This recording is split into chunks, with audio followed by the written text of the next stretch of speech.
Right now, I am under the vehicle, you can see, and I had a coolant leak that I could see. See the wetness right there? Hope the camera focus on that. I could see all those marks here, but I couldn't find the coolant leak. The way that I knew that I had a coolant leak is because every time I go to the reservoir, just check it about every 2 weeks, and I would have to top it off. I'm like, okay, it's either an external leak or a leak that's internal to the engine. I decided to look for it, remove the splash shield.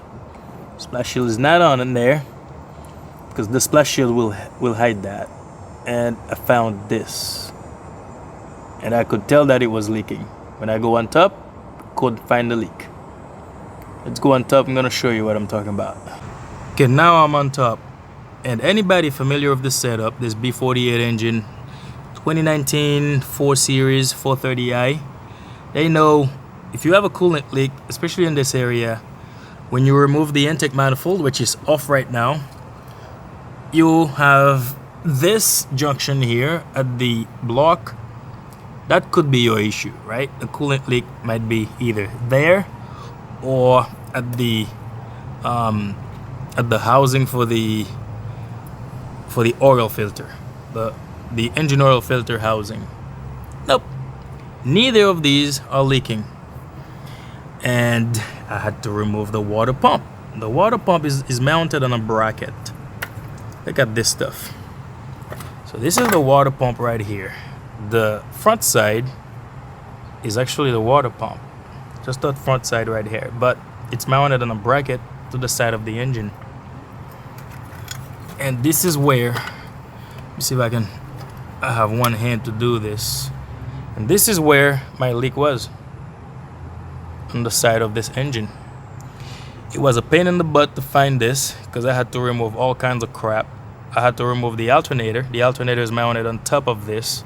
Had to remove the alternator, and then ultimately I was able to reach this water pump here. And you can see on the sides,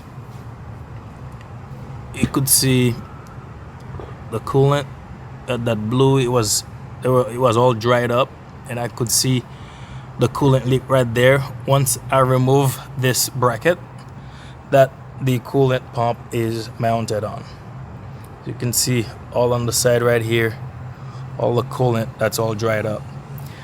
That was my problem. This is not really common, especially for these engines. I could have just resealed this area right there, but nope.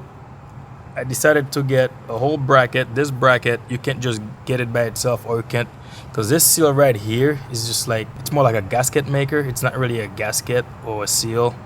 It's more of a gasket maker that they apply on this, and it's leaking. And this vehicle right now is sitting at 60,000 miles, and I figured, okay, I'm not going to reseal this since it has 60,000 miles on it. I'm just going to replace the entire water pump in this assembly. So you can buy this bracket, it comes with the water pump on it, or you can buy the water pump separately. Well, I bought the entire thing. Just be done with it like that. So the entire thing is here. It's not really this that's leaking, which we know, and if you research this vehicle, you know this is a common area for coolant leak. This right here is also a common area for coolant leak. It was neither of these, and I was hoping it was them because I already bought those parts. So coolant leak is right there at the bracket for the water pump. The water pump support bracket, I think that's what they call it.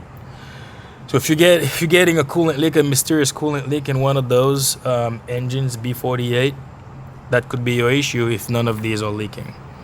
And it's kind of hard to get to. So I hope this helped out, guys. See you in the next one. Bye.